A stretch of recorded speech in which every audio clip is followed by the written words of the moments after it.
आपको जानकारी है ही कि दिल्ली में विधानसभा चुनाव की तैयारियां चल रही हैं।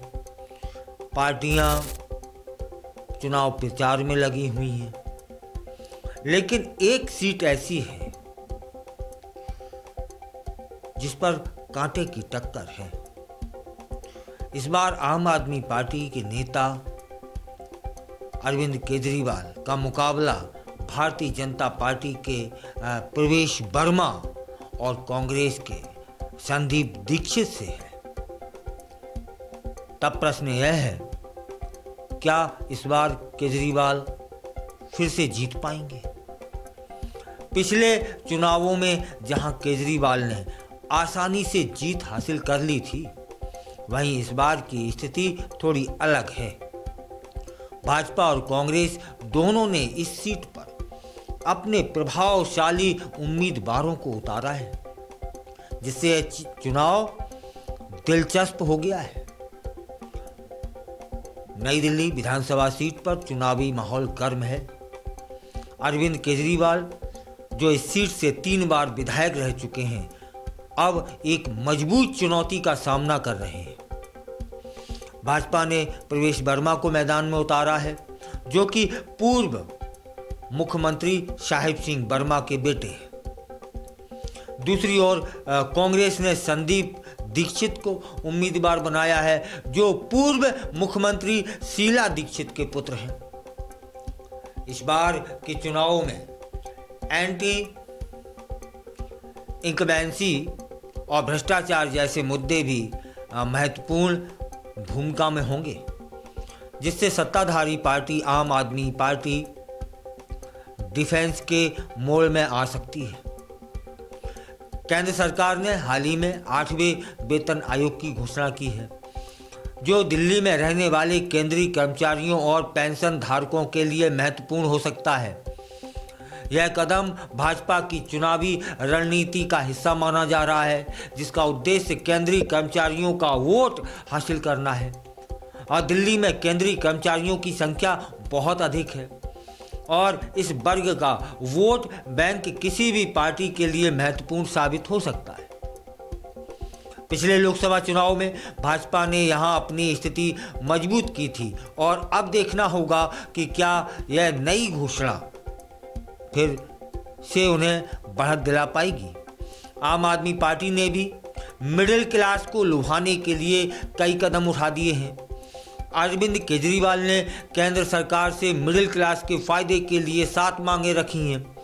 उन्होंने कहा है कि मिडिल क्लास को सबसे ज़्यादा परेशान किया जाता है और उनकी आमदनी का एक बड़ा हिस्सा टैक्स में चला जाता है।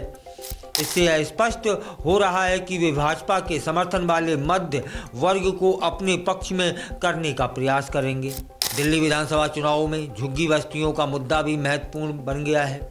भाजपा ने झुग्गी वासियों को पक्के आवास देने के वादे कर दिए हैं, जिससे वे अरविंद केजरीवाल की पार्टी को चुनौती दे सकते हैं। प्रधानमंत्री नरेंद्र मोदी और गृह मंत्री अमित शाह ने अपने भाषण में झुग्गी वासियों को मकान देने का आश्वासन दे दिया है। इससे यह स्पष्ट होता है कि भाजपा झुग्गी वासियों का वोट बैंक हासिल करने की कोशिश कर रही है। और इस बार वाल्मीकि समुदाय के वोट भी महत्वपूर्ण होंगे।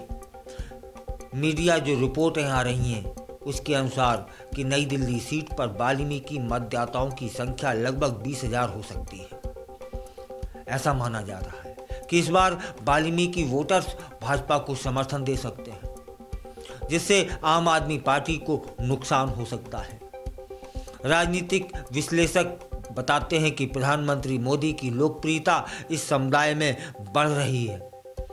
अरविंद केजरीवाल ने धोबी कल्याण बोर्ड का गठन करने का वादा कर दिया है, जो धोबी समुदाय की समस्याओं का समाधान करेगा। नई दिल्ली सीट पर करीब 15,000 धोबी मतदाता हैं और इस समुदाय में उनके वायदे से खुशी देखी जा रही है। यह एक सकारात्मक संकेत हो सकता है आम आदमी पार्टी के लिए।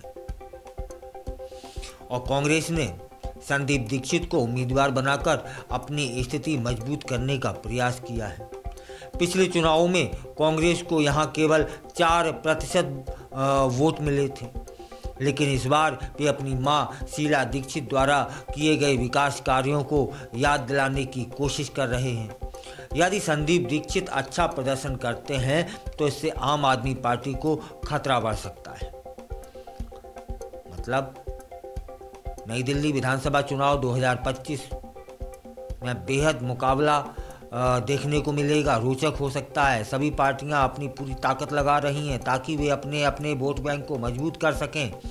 अरविंद केजरीवाल की लोकप्रियता, भाजपा का केंद्रीय कर्मचारियों पर ध्यान केंद्रित करना और कांग्रेस का पारंपरिक वोटर से संपर्क साधना, सभी मिलकर इस चुनाव को एक महत्वपूर्ण मोड़ दे रहे हैं।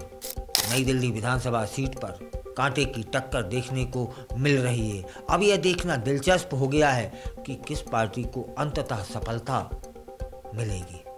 क्या अरविंद केजरीवाल अपनी लोकप्रियता बनाए रख पाएंगे या फिर भाजपा और कांग्रेस उन्हें चुनौती देकर सत्ता हासिल करेगी? आने वाले दिनों में चुनावी नतीजे ही बता पाएंगे कि कौन सी पार्टी नई दिल्ली की सीट पर जीत हासिल करेगी।